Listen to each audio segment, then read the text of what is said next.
पंचकुला नगर निगम से जुड़े कथित घोटाला मामले में एक महत्वपूर्ण घटनाक्रम सामने आया है। इस मामले के चौथे आरोपी स्वाति तोमर को अदालत में पेश किया गया, जहां से माननीय न्यायालय ने न्यायिक हिरासत में भेजने के आदेश दे दिए हैं। ऐसा बताया जा रहा है कि स्वाति तोमर ने सोमवार को स्वयं स्टेट विजिलेंस पंचकुला के एसपी के समक्ष आत्मसमर्पण किया था और इसके बाद विजिलेंस की टीम के द्वारा आवश्यक कानूनी कार्रवाई करते हुए उन्हें कोर्ट में पेश किया गया। न्यायालय के आदेशों के अनुसार स्वाति तोमर को न्यायिक हिरासत में भेज दिया गया है और अब उन्हें 14 दिनों के बाद दोबारा से अदालत में पेश किया जाएगा। इस दौरान स्वाति तोमर के वकील नीरज ने मीडिया से बातचीत में कहा कि उनकी मुवक्किल से कोई भी दस्तावेज बरामद नहीं हुआ है और उन्हें इस मामले में फंसाया गया है। विजिलेंस विभाग के द्वारा मामले की जांच जारी है और अन्य संबंधित पहलुओं की भी गहनता से पड़ताल की जा रही है। स्वाति तोमर को आज कोर्ट में पेश किया गया था। उनको जुडिशियल रिमांड पे भेज दिया है। 14 दिन के जुडिशियल रिमांड पे 21 तारीख को अब उनको दोबारा पेश किया जाएगा। तो क्या थे वो इस केस में शामिल है, बताएंगे? उन पे ये आरोप है कि उनके अकाउंट में 30-35 करोड़ के आसपास जो है वो अमाउंट आई थी, लेकिन उनके जो भी इन्वेस्टिगेशन थी वो इन्वेस्टिगेशन कंप्लीट हो चुकी है। उन्होंने अपनी पूछताछ में पूरा कोऑपरेट किया है पुलिस के साथ। कोई भी रिकवरी उनसे ना तो हो नहीं पाई गई है और ना ही कुछ भी रिकवर हुआ है।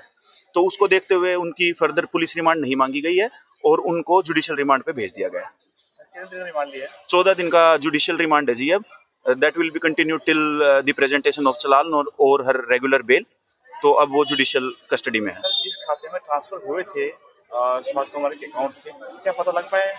देखिए, पुलिस के पास उस चीज की जानकारी है क्योंकि पूरी मनी ट्रेल जो डॉक्यूमेंट्री एविडेंस है वो पुलिस सारा कलेक्ट कर चुकी है, लेकिन स्वाति तोमर को इस बारे में कोई नॉलेज नहीं थी कि उनके अकाउंट में कहां से पैसा आया, एग्जैक्टली कितना पैसा आया और वो आगे किसको ट्रांसफर किया गया।